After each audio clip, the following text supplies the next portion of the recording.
update ng bayan, maasahan anumang panahon. Magandang araw po sa ating lahat. Narito na ang latest update sa lagay ng ating panahon ngayon at sa magiging lagay ng ating panahon sa susunod na 24 oras. Sa kasalukuyan ay nalusaw na ang binabantayan nating low pressure area at ngayon ay wala na itong direktang epekto sa anumang bahagi ng ating bansa. Ngayon ay ang Intertropical Convergence Zone ang nakakaapekto na lamang sa bahagi ng Palawan at sa buong Mindanao. Samantalang easterlies ang nakakaapekto sa nalalabing bahagi ng ating bansa. Dahil nga sa umiiral na Intertropical Convergence Zone ay asahan ng maulap na papawirin na may mga kalat-kalat na pagulan at thunderstorms sa may Mindanao at Palawan. Kung makikita nga natin sa ating satellite animations na maraming kalat-kalat na pag-ulan ngayon ang nararanasan sa may Mindanao, lalo na sa may Zamboanga Peninsula, sa may Soc-Sargent, Bangsamoro Region at ilang bahagi ng Davao Region. Samantalang sa Palawan naman ay may mga pag-ulan din dulot ng Intertropical Convergence Zone.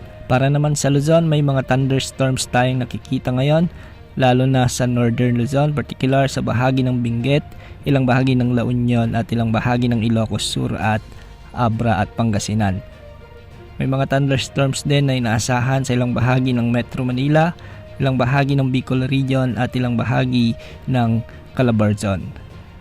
Sa Visayas may mga kalat-kalat ding pag-ulan dulot ng easterlies sa ilang bahagi ng Central Visayas at Eastern Visayas. Para naman sa lagay ng mga pag-alon sa ating mga karagatan, ang buong baybayin sa ating bansa ay posibleng umabot ng mga pag-alon hanggang 1.8 meters. Sa ngayon ay wala na tayong binabantayan na anumang sama ng panahon gaya ng LPA o potensyal na bagyo na posibleng makaapekto sa ating kalupaan sa susunod na 24 na oras. Base naman sa inilabas ng Pag-asa na latest Tropical Cyclone Threat Potential Forecast, sa kasalukuyan ay walang aktibong bagyo na binabantayan sa loob ng Pag-asa Monitoring Domain.